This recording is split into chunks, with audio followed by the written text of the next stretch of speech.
Today on DNVR Buffs Live, what's on the Buffs Christmas wish list this year, and much, much more. Let's get to it right now.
Terrible games loading.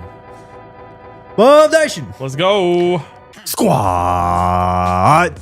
Coming to you live from the Toyota Lounge, driven by your Front Range Toyota stores. It is DNVR Buffs Live on Christmas Eve. How we feeling, gents? Eve of Christmas I Eve. feel great, man. I know that it's not good, but this weather is... You're out is here in a very good. t-shirt and shorts. My boy got on shorts. No, how could I not? I don't blame you. It's literally hot out. It's crazy. It's that nice outside. Even when you do get like a slight breeze every now and then, it's like warm breeze. Yes. You know what I'm saying? It's crazy. No, this is like March weather. I just told this story on the Bronco show, but I've never had the opportunity to do this, and I figured you couldn't do it. But I checked to see if I could get a tea time on Christmas.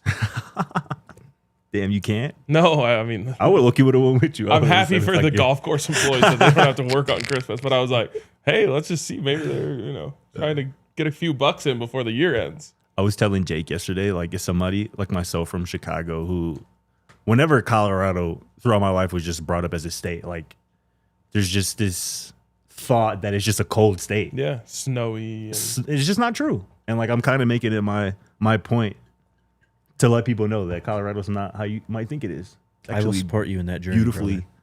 beautiful weather state. I love it. Delete? Honestly, one of my favorite things about it. Maybe my favorite thing about it. I mean, people sleep on the southwest part of the country, honestly. But maybe I'm biased. I've been here my whole life. So today on the show, we will be talking our wish lists for the team for Christmas going into next year. We'll get RK's takes on a lot of things that happened over the weekend. And then today we're going to talk the NIL dispute between Damon Wilson II and Georgia. Crazy stuff I have there. no idea what this is, so I'm excited to learn about boy. it. Our college football rivalry is dead. Yes, We will discuss No. that as well. Not even close. very dead. Or maybe Notre Dame's just continuing to ruin everything. I don't know. We now can you're talk on about something. that. But yeah, let's get into wish lists. Parameters, anything? Or are we just throwing it all out there? Like, what do we want to see this year? It has to be realistic, just like it would be if you were making a Christmas wishes for yourself when you were a kid to give to your parents. Like I said this, I'm like, if you ask for like a Lambo, you're not getting it, and then guess what? You get socks. Facts. Yeah. And that's on you for not coming up with something realistic for your Christmas wish list. So don't get too crazy. I can start. Go ahead. Top of my Christmas wish list for this Colorado football program, it begins in the transfer portal, and I need hashtag need a dog linebacker, somebody who you can put the green dot on their helmet, who is getting the defense right on every single play, making sure guys are aligned properly, And hitting and dudes. running downhill, knocking folks' mouthpieces out. Let's go. That's what we need. Like, we need some of the helmet specs coming off people's helmet. Like, I've seen it a few times in 2024 from this Colorado defense. And, you see it every weekend, but linebacker, and we mentioned yesterday, there are some dogs in the portal right now at linebacker. And, it's going to cost as well. But that's a position that you have to get right this year, because it was the opposite last year. You swung and missed last year a couple times in the portal at that position. And just having, and I'm not even asking for two, because ideally you want to get two of those guys. Yeah. But just one, I really feel like can change the trajectory of a defense, and just have a defense playing with like swagger and confidence, because a lot of times, that guy's you do it right, the quarterback or your defense. And if you have that position solidified, that's going to make the guys in front of him better. It's going to make the back end much better. And like I said, I know there are guys out there in the portal. And maybe new linebackers coach Chris Marve has a couple of those guys in his database, so to speak, that he's identifying and wanting to get to Boulder. But that would be a top of my wish list. There's a lot of other things that this team needs and I would like them to add. But that would be near the top, if not at the very top of my list. And we've talked a lot about positional value recently. And this position might actually be the one that I disagree with most in terms of the narrative around its value, which is off-ball linebacker. Mm-hmm. It's often, and maybe this is where the NFL mindset strays a little bit from the college mindset. Yeah. Because in the NFL, you can have like an Alex Singleton, who, no disrespect to him at all, is a like affordable linebacker, for sure, who can play really well for you. I think he's the first alternate for the Pro Bowl. And your defense can thrive on that. I think in college football, the standard for how good your linebackers have to be for you to be a good defense is a bit higher. And so I think there's a gap there between the traditional positional value thinking, where like I would be like, I just saw, I forget his name, but like some all SEC linebacker just hopped in the portal now. If we know anything, he's probably going to somewhere that can offer him more than we can. But if you were able to get a game-changing linebacker, I would be willing to overspend there to make that happen. For sure. Unlike some of the other positions we've talked about. Sure. That's valid. Number one item on my Christmas wish list for the Buffs, I want a good running game. Dang, you stole my. I want Julian Lewis to get a good running game, and I really don't feel like I'm asking for much. This is like a Broncos fan putting on his Christmas wish list, like a Broncos hoodie, I think, because what you have in Brennan Marion, that is going to be the focus in Colorado, this running game, and it's going to be creative, and you just really, I have full faith in Brennan Marion. It's just about putting the roster together and getting the right guys out of the portal, at running back, filling those holes on the offensive line. So. Maybe I'm asking for a bit more than I initially thought with this, but I just think that, this is it's got to be, I don't know, a massive minus 200, 250. This is the best running game that the Buffs have had of the Coach Prime era this next year with Brennan Marion as OC, So how do you tangibly get that? Are you saying like you want guys added to the running back room, or are you saying like you want more of an emphasis on the run game here in 2026, or how do you accomplish, what I'm saying? Like, what are you specifically asking for? All of the above. Well, first and foremost, creativity. 100% guarantee that the run game design will be exponentially better than what we've seen. Oh, without a doubt. And so that part you're already getting. Congratulations. It's already under the tree. Right. And so that this won't be mine, but I was going to just say like a star running back. And every time I say anything about running back, people name players on the team. Oh, you hate this guy, you hate this. No, but none of them have proven to be a star, and there's literally no way that you can disagree with that. Yeah, we have not seen star running back play, so I would love to see a star running back on the roster. A dude you can just hand the ball off to 20 times a game. Like, you're touching the ball 20 times a game. It's essential to our offense working. You guys can correct me if I'm wrong. I don't think we've ever had a time in the Coach Prime era where we just knew what running back was going to be out there on the first play of the game. Like, there was a time where Hank kind of had a hold on the position. Yeah, but Dylan was still on the roster, so it's right. like you were still getting him involved, rightfully so. Savion Wilkerson was running a ton then too. Yeah, but I mean, every game this year, no matter who would have been the running back on the first play, you wouldn't have been surprised. I guess there was an Augusta run there where he was expected to be the starter. Year, for sure. But the point stands. It's been musical chairs a lot. So it'd be really great to have one. I'm going to say on my wish list, I want a... How do I put this? I'll go with this way first. I want a dog corner to say, like, I'm going to go play for Coach Prime. Like I've accomplished a lot at where I am. The last thing I want to do is go work with the best cornerback of all time. Yeah. And put like the last touches on my resume before I go to the National Football League. Hell yeah. Need it. You got to add to that room. I mean, they're going to, but it's not just about adding. I feel like the last couple of years, it's like, all right, let's just add depth to the quarterback. No, you got to go out and get some starters. Yes. I'm referring to say stars because that's a tough ask, but you got to go out and get some like legitimate starters who have put on tape that they can play at this level, or at least put on tape that you believe that they can play at this level if they're coming up from, G5, FCS or whatnot. For sure. Because the cornerback play this year may be overshadowed by the lack of a run defense, but it certainly wasn't up to par. And you can chalk that up to injuries because there were certainly some injuries to the cornerback spots, multiple guys. But we said it multiple times. That position should never be an issue when Deion Sanders is your head coach. Absolutely. I mean, you got Preston Ashley coming in. He's kind of embodying what you're talking about. He's just missing the experience, really, too. So, again, they play the young guys at this position, too. Like, I wouldn't be surprised if you see Preston Ashley out there a lot this next year. Definitely. So, yeah, it's one of the biggest positions in need because it was just simply not good enough this last year. Shout out to Dan in the chat, too. Something else I would add, I would love to put on my Christmas wish list for the Colorado football program. I was watching, obviously a lot of football this past weekend. And I think maybe even 2, maybe 3 games, there were times where it's like, well, if this offense can just get a little bit past midfield, they're in scoring range. Oh, yeah. If this Colorado football team can add a big leg kicker, and again, it's no shade on the previous kickers. We love Mata. Love that boy. For real. But if this offense just had a weapon where, like I said, you cross the opponent's 45, you're in scoring range.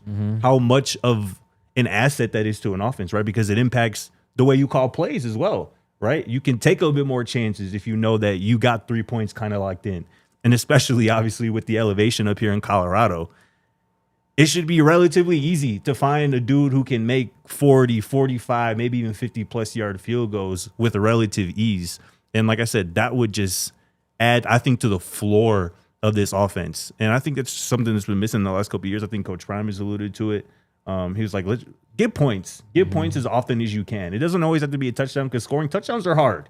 You love to do it, but they're hard to do. Yep. But if you can, like I said, get into 45-plus, 40-plus range in terms of the yard line, the opponent's 45, opponent's 40, and be in scoring range, I think that could be massive for the quarterback as well. His confidence, the whole offense, the whole team as well. For sure. I wish for us to get our aura back. I want us to be hated again. I want, like, Julian to have his version of throwing the wrist up. I want Coach Prime to have a new go-to saying, like, we coming. I want us to get that ball rolling again where everyone wants to watch us. It was so weird that we would, like, lose games this year and I didn't have people in my mentions talking shit. Yeah. So that's my wish, is that we get that ball rolling back again. And I do think some of it had to do with Coach Prime's health. Of course it did. And so wrapped up in that wish, I'm wishing for good health for Coach Prime. Definitely. So that, he can lean in the way that he did his first 2 seasons. I'll take that a little bit further. I wish we could all have a common enemy. I mean, we'll get into rivalries here, but I remember the first 2 years when there was, that stretch with Nebraska and CSU and, like, how united the fan base was at that point in time, because it literally was Colorado versus everyone for a few months. Yeah. And now we all just fight each other. So it helped a lot of issues. That's part of the reason why I say that the CSU game should be played every single year. I know it's maybe unpopular to people, particularly from the state of Colorado, which I'm sensitive to. I'm not from here, so I, give it to y'all. But that, from what I've experienced, that appears to be a rivalry that should be played every single year. Yeah, And from a CU perspective, it seems like there's not a lot of, what's the word I'm looking for? Not a lot of risk. Support? Not a lot of risk yeah. associated with that, in my opinion. I think we're up to 7 in a row. That's what I'm saying. I've always been a fan of it. I've always been on the, I guess, what I would say is the minority of CU fans. I was pro the game. I was even pro the game being played at Mile High, and a lot of CU fans really hate that. But I liked that it was like a different tailgate atmosphere and different experience every year that you kind of got to change it up a little bit. So I would fully support bringing that game back every year. I also fully understand the idea that there's a lot to lose and nothing to gain from the game for CU, which is true, but it's kind of true of all non-conference games now. Oh, yeah. And I think the counter argument would be, well, CSU is going to get up to play CU more than any other team. I also don't know if that's true anymore. Everyone's getting up to play us, at least definitely the first 2 years of the Prime era. So I'm in on that game. I always have been. I think it's healthy to express hate through sports, and that's a great outlet for it. You talking about getting the vibes back and the aura back? I mean, the vibes would be restored. Even if you beat up on a bad CSU team and you play the way that you're capable of playing against your in-state little bro, like that's how you get a fan base, I think, kind of back, on the right side of things, at least happier. I will say I do not want the back-to-back CSU Nebraska games back. That's tough. I agree. That's tough. That is one of the craziest emotional drains I've experienced as a football fan. And I think it makes it hard for the team to match that intensity. Like back in the day, what it was is you played CSU in the first game of the year, you played Nebraska in the last game of the year. Like that's the right setup. Yeah, it's good. All right, let's take our first break and shout out our friends over at Common Spirit Health, where they're more than just hospitals and clinics. They're a team of passionate and expert caregivers dedicated to your well-being, woven into the very fabric of your community. We're all busy this holiday season. Lots of stuff going on, lots of traveling, just constant chaos. Don't let your family's health fall through the cracks. Get checked out, man. If you just haven't felt right, chances are, you know your body better than anyone else. So make sure you take care of yourself, take care of your loved ones, and hit up our friends over at Common Spirit. They are all over the place out here in Colorado. They got 20 hospitals and 240 clinics and care sites right here in the Box State. Whether it's a routine checkup, managing a chronic condition, or responding to an emergency, you can trust Common Spirit to deliver exceptional care close to home. Experience the difference compassion makes and find a Common Spirit location near you to discover a new standard of health and healing when you visit mountain.commonspirit.org. Common Spirit Health, official healthcare partner of the eventual Super Bowl champion Denver Broncos. And shout out to our friends over at Chicken and Pickle. I mean, do you love chicken? Love it. Of course. Do you love athletic endeavors? Definitely. Such as pickleball? Absolutely. Why I'm here. Do you love beer? Hell yeah. Do you love friends? Of course. Do you love family? Hell yeah. Do you love good times? Oh, keep going. Well, then you're probably going to want to come to Chicken and Pickle on December 27th for the DNVR Beer Olympics in Thornton. And it's free to join. And not only that, you're kind of getting paid to join because every RSVP is going to come with 2 free drink tickets from our friends over at Chicken and Pickle. I just don't know what could be stopping you from this. Like, bring the whole family down. You got family in town. You guys, you're going to eat a bunch on Christmas Eve and Christmas. You're probably going to want to get out and stretch your legs. Get out to Chicken and Pickle on December 27th in Thornton for the perfect way to wrap up 2025, have a good old time, and join us at the DNVR Beer Olympics. Shout out to our friends over at Chicken and Pickle. All right. Let's put a bow on our wish list, maybe, or are we all set? I mean, we can go on forever. There's a lot of things we need, but, in the end, our parents aren't made of money. That's what my parents would have said if my Christmas list was too long. So I think we're good. I mean, you definitely would add portal interior defensive line. Of course. Got a good feeling that at least one of those is on the way. Yep. Or at least the ball has begun rolling on the rebuild of the interior of the defensive line. So that's good. I think it's valid to want the time management situation to just be improved and the way the game is managed, particularly late in games, right? Like that is something that I think has fallen by the wayside in some particular games. I don't think any game was lost because of game management or time management or clock or timeout management or anything like that. But I think at a certain point, it happens too many times. There are too many mishaps. And most of the time that falls on the head coach.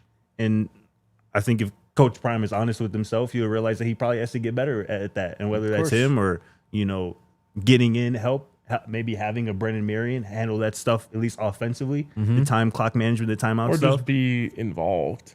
Or exactly that. But I think that's something that the whole fans can agree on. That's something that they would like to see improve, particularly late in close games, because if you're a good football team, most of the times you're gonna find yourself playing against good teams and find yourself in close games late.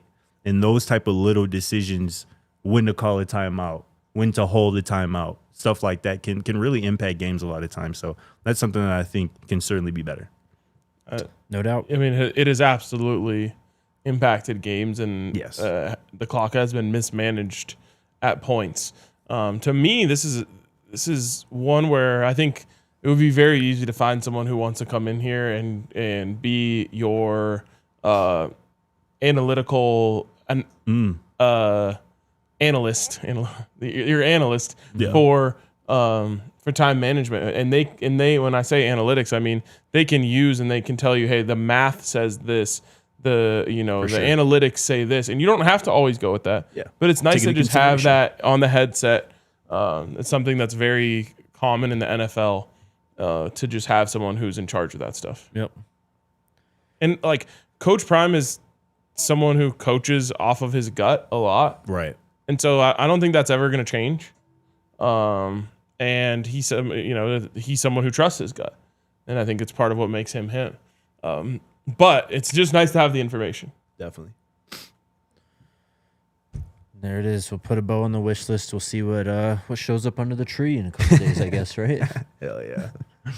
Or maybe some gifts, or you get gifts for Christmas and it's like, this is for August when blah blah blah. You know what I mean? Yeah, that's definitely true. That happens. All right. I've just recently become mature enough to ask for golf stuff for Christmas. Wow. There you go. Congrats, dude. Because it's like I know I'm gonna want this. Yeah. In May. Let's talk about Georgia and Damon Wilson II. So there's a new development in this story. This is from Dan Murphy at ESPN, what I'm reading. So this, just to recap what happened here. Damon Wilson transferred in to Georgia from Missouri last January. He was a really good player for Mizzou. Or he transferred to Missouri, from Georgia. He was a really good player last year, and he signed a deal with Georgia's Booster Collective. He collected $30,000 in initial payment for what was a $500,000 deal before leaving the Bulldogs. Georgia then filed a lawsuit last month claiming that Wilson owed the athletic department almost $400,000 in liquidated damages for leaving the team. Wilson filed a countersuit in Missouri court claiming that Georgia, quote, weaponized a liquidated damages clause in an unenforceable way to, quote, punish Wilson for entering the portal. Georgia spokesman Steve Drummond said the school had no comment because it involves litigation and referred to a previous statement, all this stuff, blah, blah, blah. Basically, litigation over NIL payments and NIL contracts. But it's a legitimate issue. These contracts aren't real. Nope. They're not binding. No. Guys can literally, and this happens everywhere, where guys go into the front office, they talk to whoever runs the money, and they ask for more money, and the office says, no, we're going to pay you what your contract says it is, and then the player goes, all right, I'm out of here then, and the schools just get screwed over, I guess, lack of a better term. I mean, we talk a lot about how it's free agency every offseason. It's free agency every day. Yes. You literally as a player can have a great game. Yeah. And walk in the next day and say, I want a raise. For sure. And if I don't get it, I'll leave. I mean, didn't that literally happen to the UNLV quarterback, the Sluga kid, a couple years ago? Yep. Or mid-season, where he was like, he said that he wasn't getting, he said that he wasn't getting payments or what he was like owed, basically. I think you might be right. But then I think I also have some sort of recollection of him saying like, well, I should be getting more. I think that was part of it for sure. So I'm gonna have to look into it. Regardless, I mean, I thought it was something he was promised that he wasn't getting necessarily. either way, we've always known that eventually there's going to have to be guardrails set up. And the longer that we wait for them to get set up, the more stories like this will come out. And each time there's a big lawsuit like this, a guardrail will get built because of it. So we'll see what happens here. But this is kind of weirdly a step in the right direction towards more guardrails. For sure. I thought it was interesting, this quote from Damon Wilson, his attorney. This quote, he goes, "Georgia appears intent on making an example of someone. They just picked the wrong person." He goes, "David never had a contract with them. I don't see how Georgia thinks intimidation and litigation will help their recruitment efforts. Maybe players could bring lawyers with them to practice." This lawyer not played around. He said, "Y'all got the wrong one." Well, and then on the Georgia side, though, it says the lawsuit states that Georgia officials told coaches at other football programs that Wilson had a $1.2 million buyout. Yeah, to try to get prevent other teams from recruiting him. I don't think those are enforceable. How could they be? No, they're not. And so that's why everyone's just saying shit. Yeah. We'll give you this. You're not even really that legally bound to do it. We want this buyout. Okay, what if we just don't give it to you? Like, it's all so bad. And Georgia kind of wild too. So they said Wilson collected $30K in the initial payment before his $500,000 deal, but Georgia asking him for $390,000. Mm-hmm. Like, yeah, bro, I'm suing y'all back too. Y'all got me messed up. That's crazy. I had this conversation the other day, or someone asked me, do you think that there's... So everyone, kind of the idea is like, oh, it's too hard to go back. Right. Do you think that it's actually easier to go back than it is to go as far forward as we need to go? Easier to go back? I mean, I think it's impossible to take the money out of the players' hands at this point. They already saw the other side. They saw what it's like to have money and to be able to go wherever. Like, no, I ain't no going back. So then it's either going to stay like this, where everything's just how it is, broken, or you're going to get to a point where like every player's under contract and there's buyout clauses in the contract and the contracts are standardized. You think that's more likely? I think that's the way it's going to have to go, where every player's on a contract. We're going to have a cap. The best players are on a 3-year deal. The portal players are on a 1-year deal. You try to sign the best high school players to a 3-year deal, you know what I'm saying? And that's what it's going to be. Everybody's going to be under contract. And it's going to be hard for you. There's going to be buyouts and stuff like that's where we're at. It's going to be the little NFL, the mini NFL. Professional football already. They're just lacking a corporate name on the league and the formal merging of the SEC and Big Ten eventually. That's where we're at it. All right. We'll see. Do you think it's possible to go back? I do. What would that look like? Yeah, I don't know. How does that work? What it used to look like? I don't. I think that there's at least a way to get to a place where the only way that you can make money as a player is True NIL? Through True NIL. And every year we go through a thing where, and that's not going back, but it might be an actual compromise. You're definitely not going to be able to get away from like the $20.5 million. So I think you could also then just completely shut it down beyond that. But that goes back to the entire NIL thing that in the beginning, which is players should be able to make money off their name, image, likeness. Yeah. So then I think you could get to a point where you at least have it shut down to, it has to be a business to player deal. Those are the only acceptable deals. Maybe there'll be like a registration process for the businesses, and that sort of thing. We pretended like we were going to do this. Right, yeah. And in the end, the money just won out. What if they do it like how the NBA, how they classify supermaxes and all that, where it's like if you stay 2 years, you get even more money. Stay a third year. You stay 4 years in college, you make $2 million in revenue sharing, plus whatever you earn in NIL. I don't mind that. I mean, it would incentivize obviously staying and development and all that. I don't know how it would work from the 20 million hard revenue sharing number and how an escalating number for a player would work with all that either. But first and foremost, they got to fix the calendar though. Like you got to figure out whether it's the end of spring football, you move it to April, or in the summer, or you do it right after the national title. You got to move the portal into a more suitable window. Tampering needs to be punished. I don't know how you at all police that, but that's one of the biggest issues in the sport right now is the tampering. See, I just think there's this fear of becoming a professional league. And that is pushing back on the regulations that we actually need. And so it's got to go one way or the other, right? Yeah. And you could, someone especially a government official could try to say no, we're turning this off completely. We're going backwards. I think it would be really hard to hold up in court. For sure. But the other ways to do it, we're going to get to a place where maybe you set up the Supermax situation where it's is that what you were talking about? Yeah. Yeah, where it's you're rewarded for staying somewhere. Yes. Franchise tags, shit like that. That's gonna. But again, it's coming. That's just the NFL with worse players. And I think with Texas Tech's success as well, and them doing it that way, they're not going to let go of that power. Absolutely if they can help it at least. They just bought themselves a playoff spot and maybe even more. They bought themselves a first-round bye, bro. That's what I'm saying. They're one of the 4 best teams in the country. Well, other schools are going to be like, hold on, we can maybe do that. And I think there's going to be a lot of pushback on if that becomes a thing where people want to all right, let's try to scale this thing back to how it used to be. I think they're going to be the schools like Texas Tech who are hold on now. We just started doing this. And we just started figuring it out. We're not going to punt on this just yet. Yeah. It's going to be a push and pull of the haves and the have-nots. Someone in the comments said, what's the problem with kids getting paid however much someone is willing to pay them?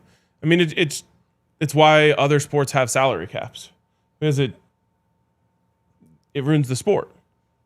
So, if it's just whoever has the most money wins, that takes the fun out of it for the fans. And the whole point of the sport is to be entertainment and drive, and be whatever for the fans. So eventually there is going to be pushback, and what it's going to take, unfortunately, is the people who have all the money saying we actually don't want to spend this much anymore. Because probably the amount that the exponential growth of what teams are spending on their rosters every year, the way it's going up right now, sustainable. We're going to pass the NFL one day. Absolutely. Yep. Unless something changes. And so eventually these millionaires and billionaires are going to say okay, well, we don't want to spend $100 million on the roster. We started at 10 was a lot, then it went to 20, then it went to 30. Next year it'll be 40. Exactly. That's why the Supermax thing is probably, at least in my opinion, right now, and again, we're just talking about this, it's probably the most, it makes the most sense because you can kind of put a hard cap on it and go, all right, you want to earn any more money in college? You got to go find a true NIL deal. Shannon Terry tweeted yesterday, the founder CEO of, On 3 and Rivals, the top of the QB market is asking for $4 to $5 million this year. This group is not worthy of a jump from the $2 to $3 million from last year, but apparently there's a market. And that thing is just going to keep. There it is. What it is. That's exactly what I'm talking about. And there's no value too high for a great quarterback if winning is the ultimate goal. Nope. Even when Mahomes signed his deal for whatever it was, $500 million. That was a deal. It was a bargain. For the Chiefs. It was a bargain for sure. It was 5 years ago too. Yeah, exactly. So if you have a quarterback that's good, now most of the top quarterbacks don't ever enter the portal. But if they do, there's no number that they can't ask for. Nope. And so that's what's going to happen is it's going to come from the top where they say, okay, let's put a cap on how much you can actually spend on these teams because the teams will never stop going to those people asking for more money. Yeah. We're probably only a few years away from a $10 million quarterback in college football. Of course. That's insane. Year.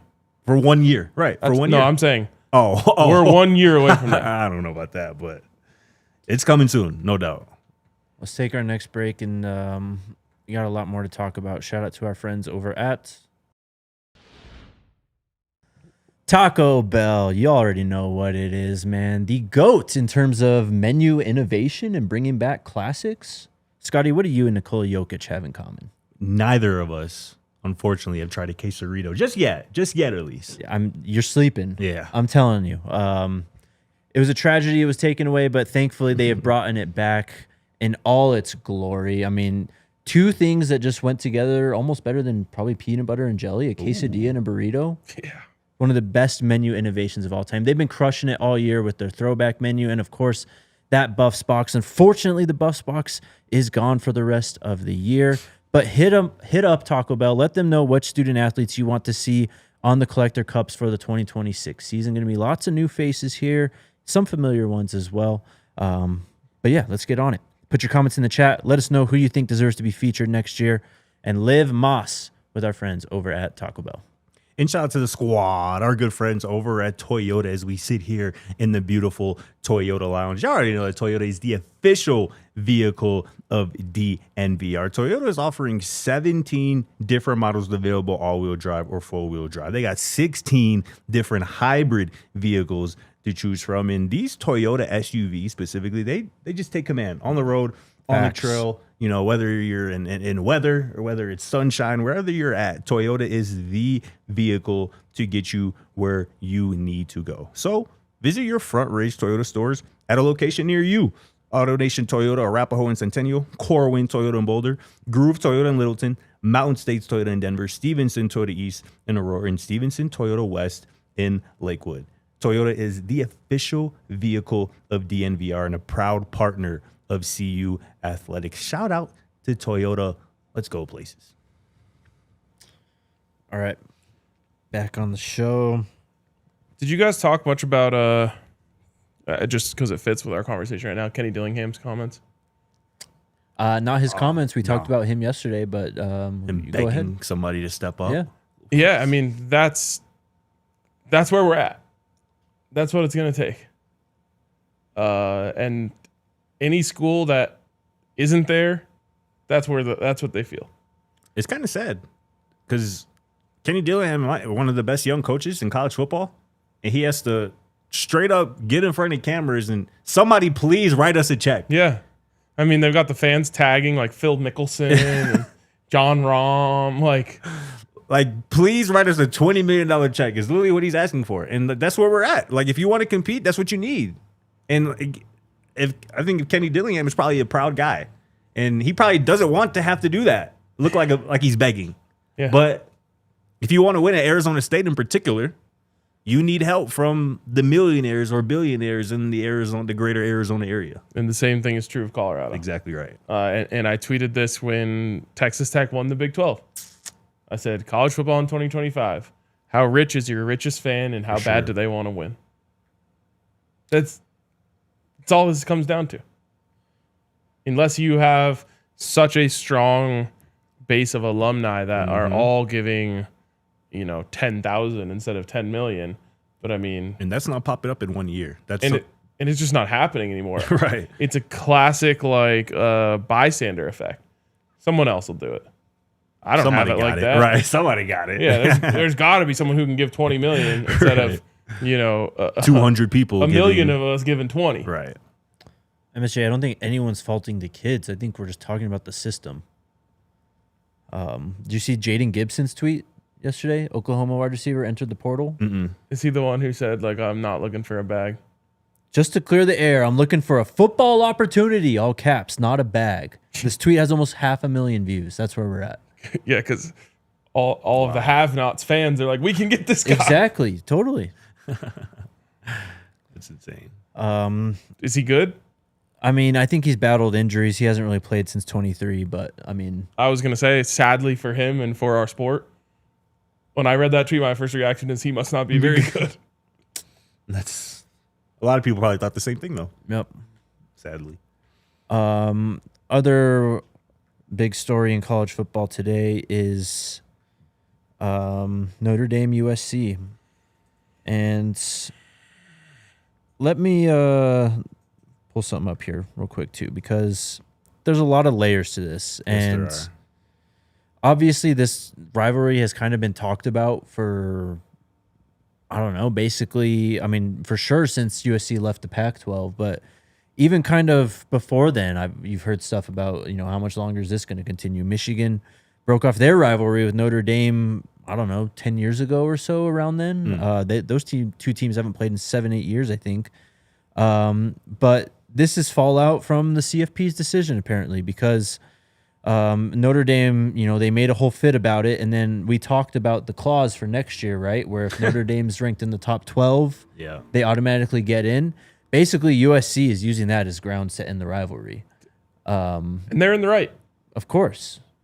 And that's the thing is like, sure, like we just talked about this with CSU. Like, I'm cool with like rivalry for the sake of rivalry, but when you're a decision maker, what is in it for USC to play Notre Dame? History. That's it. Tradition at this point. Tradition. USC already has to play an incredibly difficult Big Ten schedule, and they could use that game to play a lesser opponent. And we already know that the committee, as much as they would like to pretend not to, only cares about how many wins you have at the end and how few losses you have. Yeah. And Notre Dame, it benefits them exponentially more than it benefits USC. Absolutely. It's not even a question. So the value proposition there doesn't exist for USC. And yeah, so like I love the sport, and even though I will say I do not give a shit about that specific rivalry, I love a lot of rivalries like the Iron Bowl and all of the other ones that we talk about. That one seems irrelevant to me. But the value prop has to be equal. And it's just not there for USC. Because one team's just not in a conference and they just operate on their own rules and they think that they can do whatever they want pretty much. So I think I see this a little differently, honestly. I think this is just as, if not more, about USC in my opinion. I was listening to Keyshawn Johnson yesterday, who's obviously one of the greatest USC Trojans ever. He was pissed off. Yeah, he's calling out Lincoln Riley. From his perspective, this is on USC kind of being scared. And I think it's valid because you look, USC was 9-3 in the Big Ten this year, right? What if they were 9-3 with a win over Notre Dame, or 10-2 with a win? That's a playoff team. But what if they were 8-4 with a loss to them? And they could have clearly scheduled anyone else in the country and gotten a free win. But I think it's about, especially when you're a program like USC Notre Dame, it's about getting to the playoff. And clearly the committee values who you have played and your good wins. And if you're USC, why would you not want to add, or not even add, keep an elite, a good win potentially on your schedule, especially when it's been played since the beginning of time, damn near. Like, this really makes no sense, I think, from either party. But like I said, I think USC is just as much to blame in this as Notre Dame is, because, like I said, it doesn't make any sense from my perspective for USC to be like, no, we're good. We're gonna go schedule Central Michigan. Because, yeah, it's going to be another win. That's not going to help you get to where you're trying to go, bro. It's not. A win over Notre Dame might, though. A win over Notre Dame might. No, I don't think it matters, though. Because for USC, it's just about winning the conference anyways. Just getting the spot in the title game. They're not doing that. But they can get in as an at-large if you have good enough wins. If you're 10-2, if you're 9-3 with a win over Notre Dame and a couple Big Ten wins, you're a playoff team. Miami got penalized for the Notre Dame loss all year, though. I think we're actually closer to the same page than you think. It's 100% USC's fault that this is happening. But it's a fault of Notre Dame's privilege that the conversation is even happening. I just think that if you're USC, you should want to use the privilege that Notre Dame has. Clearly, they have the committee thinks of them a little bit differently, Notre Dame, than I think the rest of the teams. Clearly, I just think everyone should unschedule Notre Dame until they join the conference. I feel that, and it seems clearly USC probably agrees with you. Or they better pay some serious money. Yeah. I mean, Pat Narduzzi hit the nail on the head earlier in the year. When you play Notre Dame, it's especially if you're in a conference, which I don't even know if that applies to everyone else. Everyone's in a conference but Notre Dame at this point.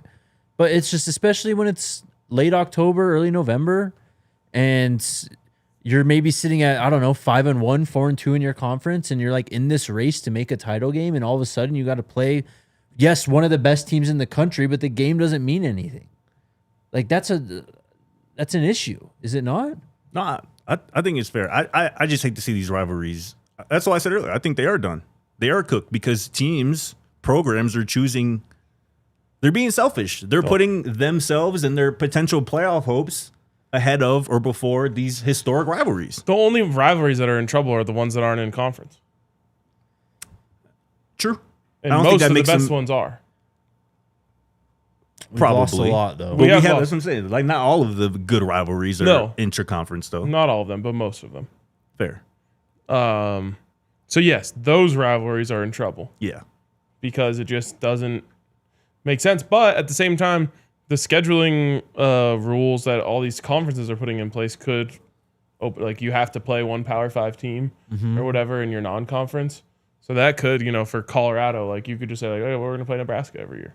Well, and we're getting these like, the ACC I think pitched this a couple of years ago, and then it fell through when the Pac-12 fell apart. But like the scheduling alliance thing, like it should almost be like written into the conference rules. You enter this conference, you're playing one of these schools from this other conference. And Yeah. I mean, speaking of this, like BYU actually stepped up. They did. And scheduled Notre Dame the next did. 2 years, which They should not have done. I mean, yeah, go on I ahead. think it's smart.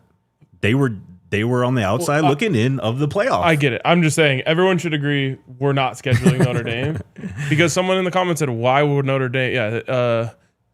LT Watch said Notre Dame gets to keep all of their own TV and game revenue. Why would they want to join a conference? They wouldn't unless they get forced to, which they should be. Yeah.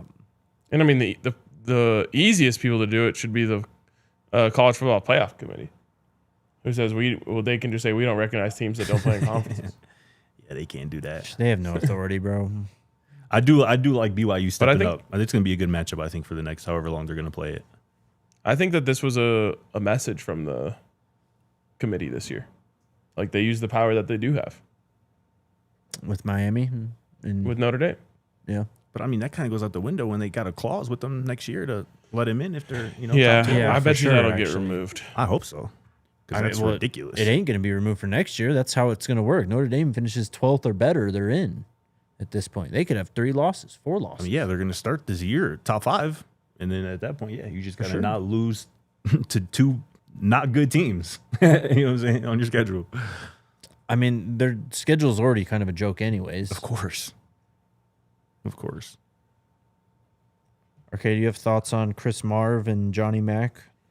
Excited about Marve. I listened to you guys talk about it yesterday, and you said most of the stuff that I thought in terms of his qualifications, his connections, all of that stuff. When we talked about what we wanted to see on this staff, one of the big things for me was I want people who have been recruiting, Definitely. been on the ground, out there doing it, so that they already have existing relationships. It's like when you hire someone, you're inheriting all of the work that they did previously. For sure.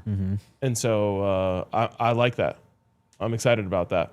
And it's a lot of people wanted a new defensive coordinator. Well, There's one in the building. yeah, So, you kind of got one. Now, I'm not saying that he's from a responsibility standpoint going to be the defensive coordinator, but you got another defensive coordinator in the building who can, help with the defense. no doubt. But in the end, especially I feel this way on the defensive side of the ball, the success or failure of those coaches is going to come down to the success or failure of the scouting and closing in the transfer portal. Yep. Totally. Got to get dogs in. A lot of holes. A lot of holes on this roster right now, particularly on defense. You got to get that right. I mean, it's almost nothing but holes. Honestly. So, yeah, you're going to have to get you're going to have to nail it in the transfer portal and then nail it in terms of team building with a whole new team in the offseason. It's not impossible. Nope. It's been done. And it's not a unique problem. No. Because there are a lot of programs around who have the same task ahead of them when the portal opens next week. But we'll see. For sure. Any thoughts on the CFP games? Um, G5 thoughts in particular? Well, I'm first and foremost glad that we got 2 really good games because if you remember last year we got 0. Yep. So this year we got 2. True. Yep. But I mean, it fits with the conversation today. Like, so obviously Notre Dame would have given Oregon a better game, Of course. or whoever, Tulane, and who did they play? Tulane played Ole Miss and Miss. JMU played Yeah, Oregon. I mean, obviously the other teams that got left out would have given a better game. Without a doubt. But are you willing to have one or two bad playoff games every year to keep the illusion and the magic alive for G5 teams? It's the same thing we're kind of talking about with, is it a professional sport now? Like, are we willing to like make some sacrifices to like keep the illusion that it's still a college football game? Are we willing to sacrifice? Like, are we willing to sacrifice CFP committee feelings to keep old rivalries together? And are we willing to watch JMU get smoked? I'm not. To keep the illusion alive for those teams, because if you don't, I think what you risk a lot of interest from the fans. Think so? Yeah, I think that the G5 teams they have the illusion that they can win a national championship. Yeah. As a fan base, if you take that away from them, I think it will severely impact like attendance and things like that. But someone like Henry will tell you, as a big fan of Montana, much rather be focused on can we win the FCS championship every year than like could we get in and lose by 50 to Oregon.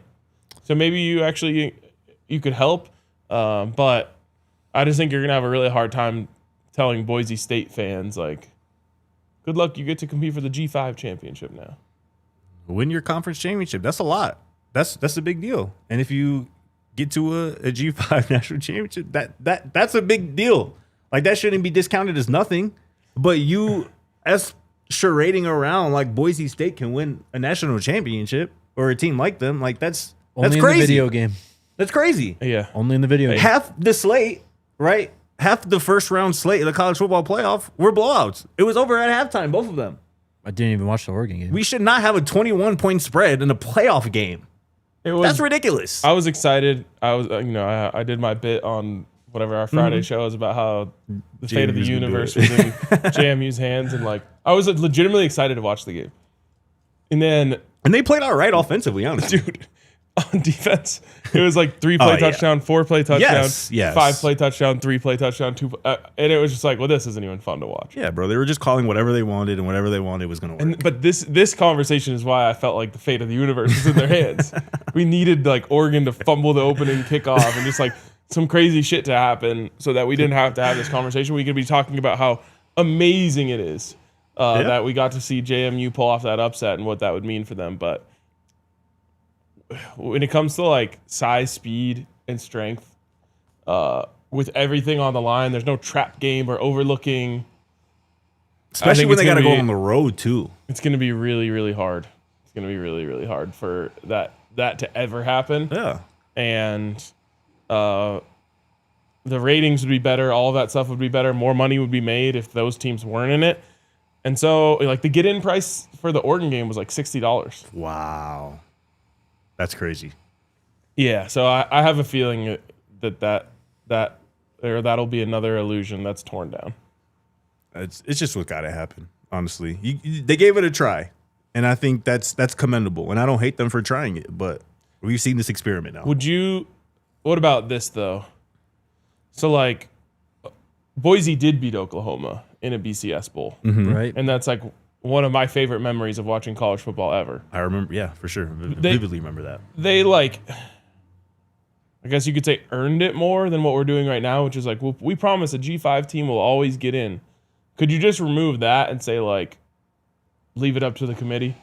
That's what I've been saying. Like, yeah, like if a G5 team, but then in the last poll, like if they're a top 12 team or they've been in the top 15 the whole year, and like they're in at the end of the year, yeah, well, then, for sure. But would they have to exclude themselves from the G5 playoffs then? Yeah, you'd probably leave it up to the school. Like, do you want to make the CFP or you want to go win a G5 national championship? I think they would choose the playoff. I think they would it's a no-brainer. It'd be way more money. But then imagine. Oh, you think they would choose to not go for the national championship? No, I think they would choose to play in the playoff. For the CFP. In the CFP. Oh, okay. In the CFP. Yeah, that's true. There would be a money thing there. Yeah. That would be worth it for them. But then you've got fans Now their own fans are pissed at them because they could have won a championship. Probably. Like their rival won the championship and they lost to Georgia 60-3, and they're like gloating on them. Hey, that'd be a good problem to have, though. If Yeah. that's a decision you got to make. But like I was saying to you yesterday, like Dan Lanning scored 51 points. You win a playoff game and you got to act sad in the post game presser. He was acting Apologizing. sad. Apologizing, yeah, because like we didn't play up to our standard. But- like, It doesn't matter.